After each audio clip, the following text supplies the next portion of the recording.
How's it going, everybody? Welcome to 2A News Now. If you're new to the channel, my name is Troy. And here at 2A News Now, you get your Second Amendment news, straightforward and to the point with no BS added in. You really have to give it to the gun-hating Democrats. They're relentless in trying to take away our guns. On Tuesday, the Surgeon General declared gun violence a public health emergency. And of course, that's just political. And also, at the same time, we have an unhinged Democrat whose new bill would destroy the firearms industry as we know it. The unhinged Democrat that I'm talking about is Representative Jamie Raskin. He wants gun tracing data released to the public. But there's one problem with that. There's a law already on the books that prevent that. The plan would also smear the gun industry, meaning the gun manufacturers and the gun retailers, instead of actually holding the criminals accountable for using those firearms in crimes. They don't want to blame the person that commits a crime with a firearm. They want to blame the gun industry. Representative Raskin, who is a Democrat from Maryland, introduced Bill H.R. 8764, known as the Clean Firearm Procurement Act, which makes no sense at all. It would allow the United States Attorney General to totally toss out the current law, which prohibits disclosing firearm trace data and publish a public list of the firearms used most commonly when committing their crimes. But unfortunately, that's not it.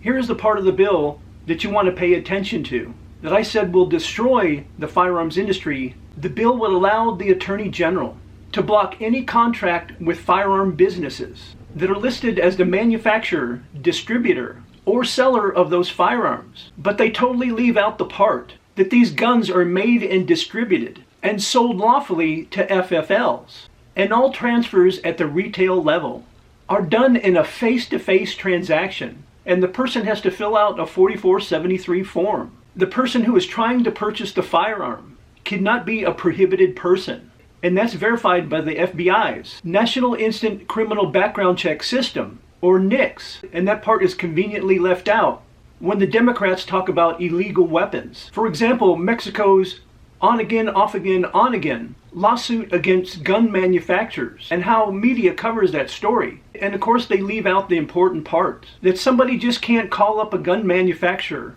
and order a firearm and have it delivered to their house. It has to go through an FFL, not unless that person is an FFL themselves, that makes sure that all the paperwork is taken care of and background checks are done on the person that's trying to buy the firearm before that person is able to take that firearm home. Representative Raskin claims his bill will go after what he calls bad apple gun dealers. But that's not what the bill does at all. It makes it that when a criminal uses a firearm to commit a crime, it pushes it off to the manufacturers and retailers that had absolutely nothing to do with the crime itself. We all know how these criminals are getting the guns. And most of the time it's not because of bad retailers. The criminals get their guns by straw purchases and stolen firearms. The law that I mentioned earlier that's already in place is called the Tie-Hart Amendment. It's to stop gun manufacturers and gun retailers from being harassed by numerous frivolous lawsuits that try to blame them for the actions of criminals. And Representative Raskin wants to do this to destroy the gun industry. I'd really like to hear thoughts about today's video and what you think about Representative Raskin's new bill in the comment section down below. And as always, I appreciate everybody's support of the channel. You guys are always crushing it by liking, sharing, and subscribing, and leaving comments and hitting those post notifications. I really do appreciate it. It helps the channel out and helps it continue to grow. And I invite you to come back and watch my next video.